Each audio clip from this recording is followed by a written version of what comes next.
this video we are looking at a specific image where in here we have a green object that is surrounded by a specific black object, and this is on a big surface. Now the huge orange surface will consider to be a planet, and this planet is going to be represented as, in this case, Earth. And the next one here we're going to look at is the black surface. This black surface that is surrounding the green surface is considered to be called a rocket. And finally here our goal is to move our green object, which is in this case a satellite, into a particular orbit. And now in here we need to take into consideration a couple of things. We need to take into consideration a given number for our satellite, which is considered to be the mass of our satellite, and the mass of the satellite is equal to 5.0 times 10 to the power of 2 kilograms. Usually a usually sized satellite, as at 2014, if you go on Google, is considered to be on average 2.8 times 10 to the power of 3 kilograms. And this is fascinating to see how the mass of this satellite will be taken into account when we are moving the satellite to a specific region in space, which is called an orbit. Specifically, this particular region is known to be called Synchronous orbit. Is relative to the specific axis of the central body, which is called, in this case, Earth, where the axis of this object is around this particular location. The geosynchronous orbit has a specific period that is equal to 24 hours. In this case, these satellites will be placed in this region, and this region is a geosynchronous orbit where the satellite is going to be orbiting around the central body following this particular path right here. And now we need to be able to determine the following. We need to find what is the distance from this particular orbit to the center of our central body, and this here is our first goal for this video.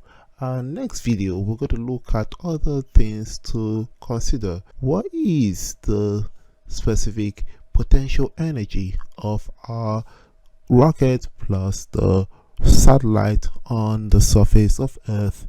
And next one here is to look at the total energy of our satellite that when it is on this particular orbit. And next is to determine what is the work done that is required to move our satellite from our Earth surface to the orbit of focus, which is the work done by the rocket. And our final case is to determine what would be some kind of additional energy, if required, that is needed to move this satellite to successfully escape our Earth's gravitational potential well. And now we are going to start off with our first one. Determining the distance from the orbit to the center of our central body requires the following: understanding of a specific type of law that we talked about on our previous video. In here, by analysis, we need to understand that yes, we talked about the Kepler's law, and these are in three categories.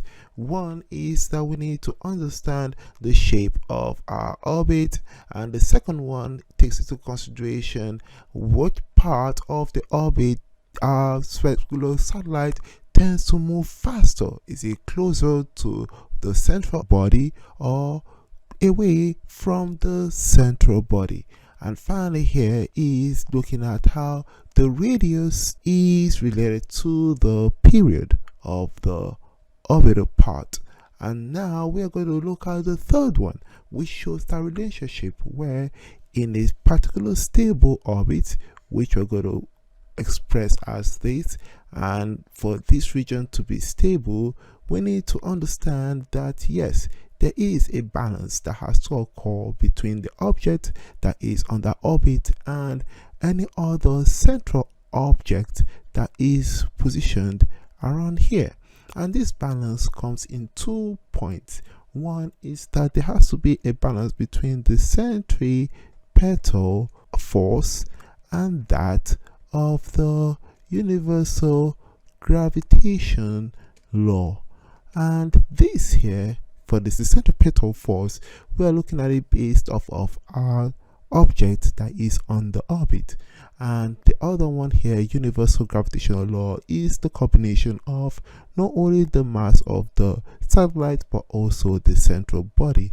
Therefore, our centripetal force is expressed as MAC, which is the mass times the centripetal acceleration, and this is equal to the universal gravitation law, which is expressed as big G multiplied by big M, which is the mass of our central body. This big G represents a universal gravitational constant, and this is multiplied by our small m, which is the mass of our satellite divided by our distance from our satellite to the central body, from our centers of the two masses. And now, once we are able to consider this, we can transform our A to our velocity and our radius. And so our m is now going to be shown with respect to our velocity, which is our velocity squared divided by our radius. And this is equal to big G, big M, small m over r squared. Take note here that our r's are cancelling out, and this here is going to be expressing our velocity square root over G multiplied by our big M divided by our r.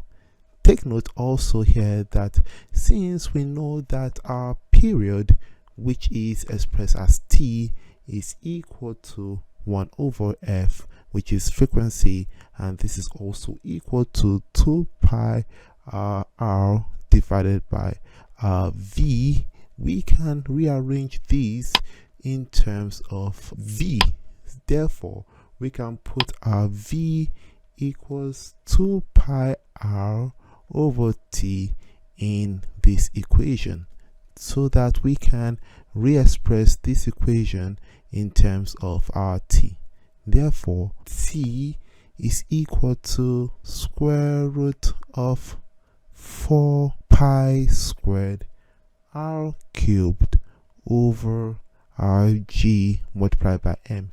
This is also rearranged in terms of our rt, and our rt shows that yes, r cubed divided by t squared is equal to g big M, which is the mass of our central body, in this case Earth, divided by 4 pi squared. Now, take note here that this here on this left side of our equal sign is with respect to our orbit, where our r is the distance from our orbit to the central body center, and our t represents our period of that particular orbit. However, on the other hand here, this g big M-E over 4 pi squared represents the central body's relationship to that of the orbit part of the satellite. Therefore, this is expressed as a constant, which is expressed as c based on the central body. And so this here is what we're going to use in this case to determine our particular radius, or in this case we're going to determine either the radius of the orbital part, or we're going to determine the distance from the orbit, which is shown right here, to the center of the central body. Now we're given not only the following, the mass of our satellite, but also we're given the period of our orbit. And since we're given these two variables, we see that this is not enough for we to determine what our radius is. Since we don't know what that is, which is represented as this r, we need to then look at how we can incorporate other constants. The other constant we need to take into account is the other side of this question, which is shown as this right here. And this here will enable us to determine this particular answer. And so since we know that our G, which is a universal gravitational constant, is expressed as 6.67 times 10 to the power of negative 11. Take note the unit is in newtons meter squared per kilogram squared. We also need to determine what the mass of Earth is, which we found on our previous video. And our mass of our Earth, which is ME, or in this case mass of that target central body, is equal to 5.98 times 10 to the 24 kilograms. And therefore, once we have these additional variables, take note that our period, which is expressed as T, is equal to 24 hours. And since this is our period, we need to convert this to seconds, and our answer in seconds is based off of multiplying not only 24 by 60. Take note that it is used in terms of our minutes per hour, but also we're going to multiply our result by 60 again, which is in seconds per minute. Therefore, our answer in this case is going to be equal to 8.64 times 10 to the power of 4 seconds. And so once we have these following variables that are given, we can then put all of them into our target equation, and we are going to solve for our R, and our R, which is expressed as equal to the cube root of T squared multiplied by RG multiplied by RME, is all divided by our 4 pi squared. And once you put all these numbers in this particular equation, what we're going to arrive with is the radius of our orbital part is equal to 4.22 times 10 to the 7 meters. Take note here that this not only takes into consideration the radius of Earth, which is our central body, but also it takes into consideration from the surface of Earth to the orbital part.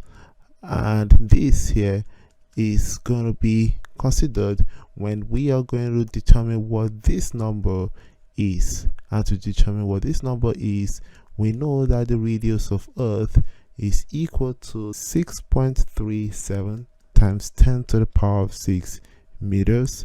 And by subtracting this number from this number, we'll be able to determine what Earth's surface orbit is, or from Earth's surface to the orbit is, which is equal to 3.58 times 10 to the 7 meters.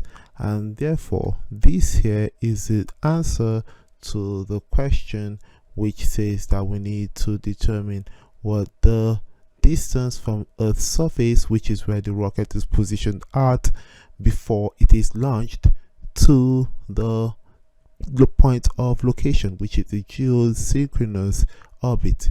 And so that is how we're able to determine what our distance is, which is equal to, in this case, a combination of 8 and the radius of Earth is equal to, but take into consideration this region right here, from here all the way to here, this is equal to 3.58 times 10 to the 7 meters, which is the trip length from our Earth's surface to the target geosynchronous orbit.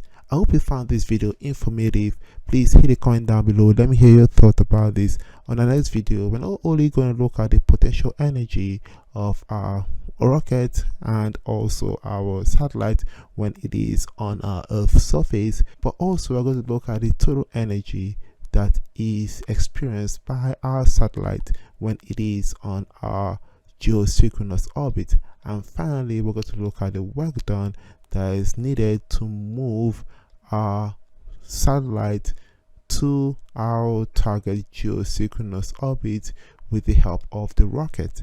And our final part here is to determine any added energy that may be required to move our satellite or make our satellite to escape this potential energy well of our Earth. Hope you found this really informative. Hit the comment down below. Let me hear your thought about this. But that way I can talk to you all soon. Stay smart as always and believe in yourselves.